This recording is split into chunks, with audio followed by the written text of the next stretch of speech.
Most of the Fat Controller's engines accepted diesels. James had never liked them. "They're all right," said Henry, "just mixed traffic engines like you and me." "Mixed up engines, you mean?" James grunted. "With windows at each end, how can they know they're coming or going?" "Toby has 2 cabs," remarked Duck, "and he gets on all right." "Toby's just a little engine," scoffed James. "If an important engine like me didn't know which way to turn, what would the railway come to?" All the engines agreed that James was becoming much too puffed up in his smoke box.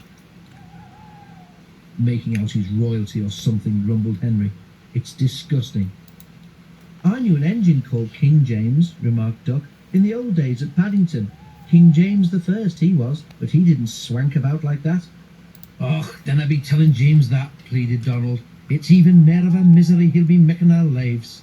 "Exactly," agreed Henry. "But who's going to trim his wheels for him?" The engines tried all sorts of ideas, but nothing worked. James grew so conceited that the others were glad when he was away. Even the coaches twittered anxiously to each other if they thought he was to pull them.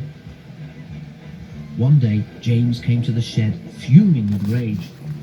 "Shunting," he snorted. "Where are Donald and Douglas? They should be here for jobs like that." But the twins were helping on Edward's branch line, so James had to do the work himself. James's train had long trucks called well wagons. These have bogie wheels at each end, with a low section between them. They're used to carry cars, tractors, and other heavy machinery. The shunting should have been easy, but James was cross and bumped the trucks. "Oh, oh, oh, oh, oh!" they cried. The weather was damp and misty too, so the shunting took a long time. At last James had only 2 trucks to fetch before his train was ready. Because of the mist, the signalman sometimes found it hard to see what was happening. James's driver told him that James would whistle when they had collected all the trucks and were clear of the points. They had almost finished when suddenly James heard a sharp "peep peep" from another engine close by. The signalman heard it too and thought it was James saying he was ready. He pulled the lever, setting the points for the main line. But James wasn't ready.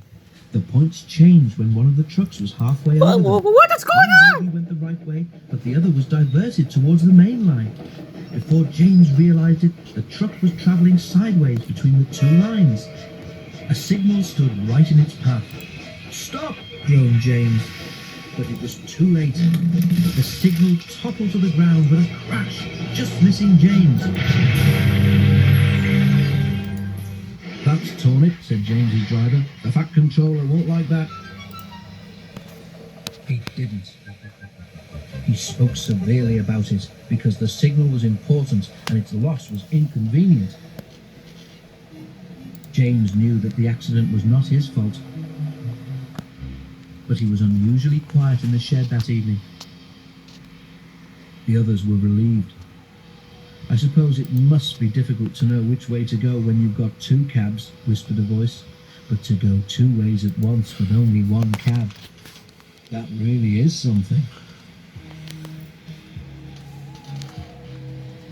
James pretended he hadn't heard.